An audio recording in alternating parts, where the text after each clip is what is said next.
o que é importante para o doente? É receber X de calorias, X de proteínas, o que é importante para esse doente? Então, assim, a caloria e a proteína são importantes, as duas coisas. Dependendo da situação do paciente, a proteína vai ser ainda mais importante até do que a caloria. E aí a gente entra nos conceitos de terapia nutricional no paciente grave. Então, assim, o doente crítico, ele é um paciente hipercatabólico. O que é isso? Ele usa muita proteína como fonte de energia e aí ele vai precisar de uma carga proteica maior, né, via terapia nutricional, porque senão, da onde ele vai tirar essa proteína que ele vai precisar usar como fonte de energia? Do músculo, que é a nossa reserva de proteína. Então, se a gente não fizer uma terapia nutricional adequada, esse paciente vai ter uma grande perda de massa muscular. E aí é o que a gente vê aí nas nossas UTIs, né? Aqueles pacientes que perdem grandes quantidades de massa muscular e depois não conseguem mais ficar em pé, não tem mais força para fazer nada, muitas vezes não sai do ventilador porque não tem musculatura acessória para isso.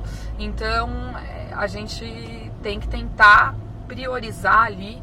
Claro que a caloria é importante, mas a meta proteica é algo que a gente tem que bater muito na tecla quando a gente pensa no paciente grave. Acho que essa foi uma das principais mudanças dos últimos anos, né? A saída da meta calórica como primeiro plano da meta proteica. Eu diria que assim, a caloria, ela mudou muito, né?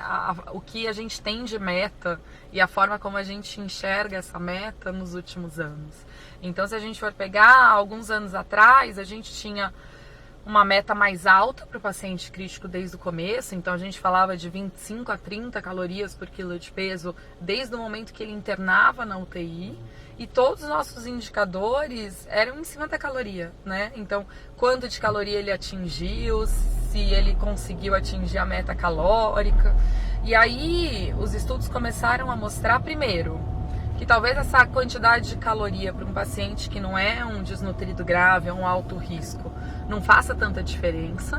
Então você chegar numa caloria mais alta ou mais baixa talvez não mude muita coisa para aquele paciente de baixo risco.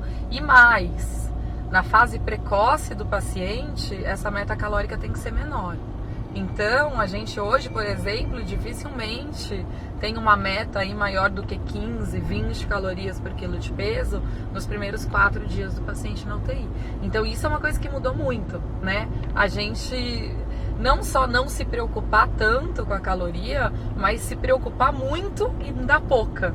Isso é uma coisa que mudou muito aí, se a gente for pensar nos últimos anos. O tempo, né, que a gente está dando essa proteína, né? Depois do trabalho da Vandenberg, mostrou lá que a terapia nutricional precoce piorou o desfecho do paciente, teve mais fraqueza adquirida na UTI, demorou mais tempo para se recuperar.